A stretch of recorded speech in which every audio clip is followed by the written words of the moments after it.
My name is Maddie, and my function is y equals 1/2 tangent x minus 3 pi over 4.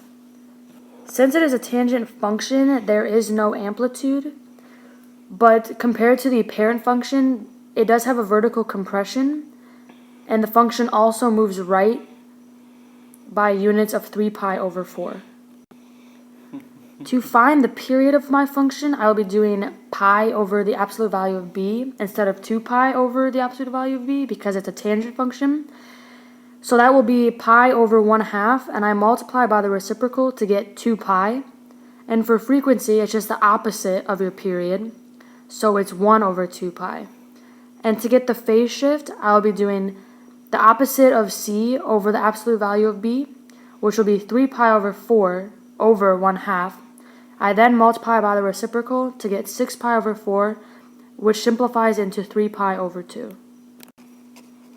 In order to get ready to graph, I have to apply the transformations to the points from the parent function.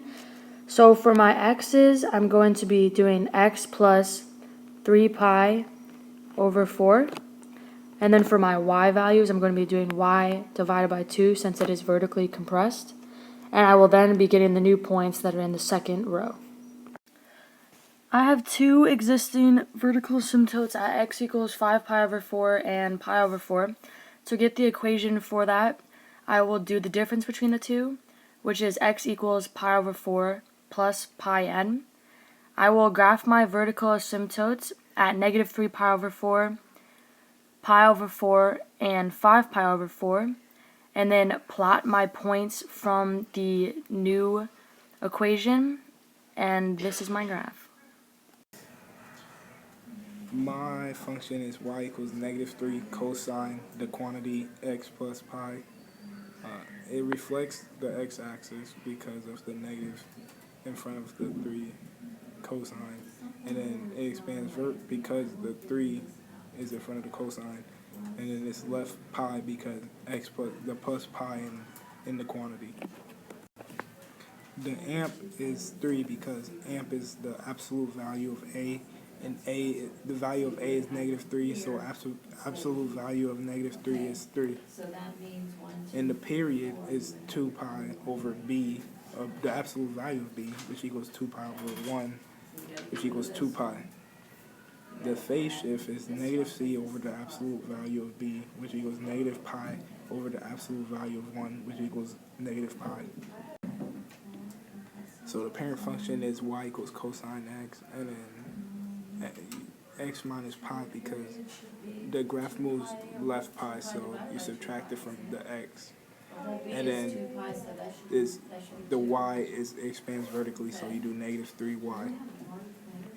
And points for the graph, we start off with the parent function points, which is 0, 1, pi over 2, 0, pi over negative 1, 3 pi over 2, 0, and 2 pi 1. And then the new graph will be negative pi, negative 3, negative pi over 2, 0, 0, 3, pi over 2, 0, and pi negative 3.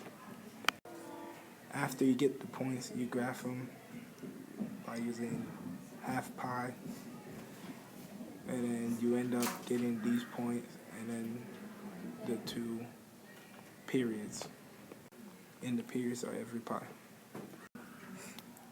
Hello, I am Andrea, and today I will be explaining function number 3. Y equals secant the quantity of 2 pi x. It compresses horizontally, and cosecant and secant don't have an amplitude, so this problem will not have an amplitude.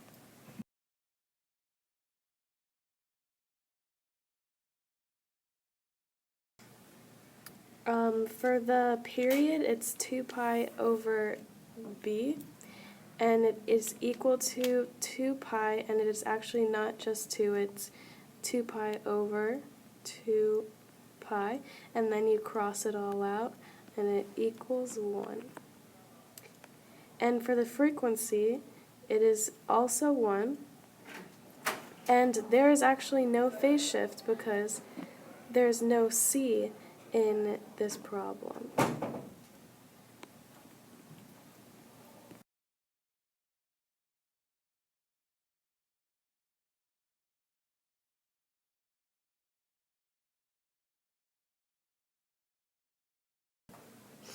Here we have the table of values for the parent graph, and then we have it for the new graph.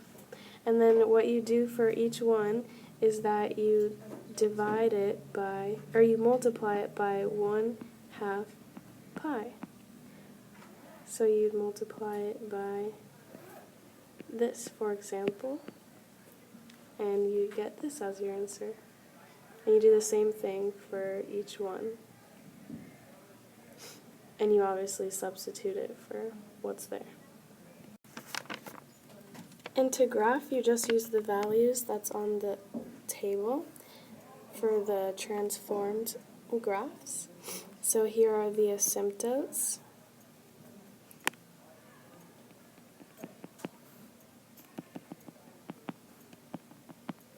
And here are the parabolas.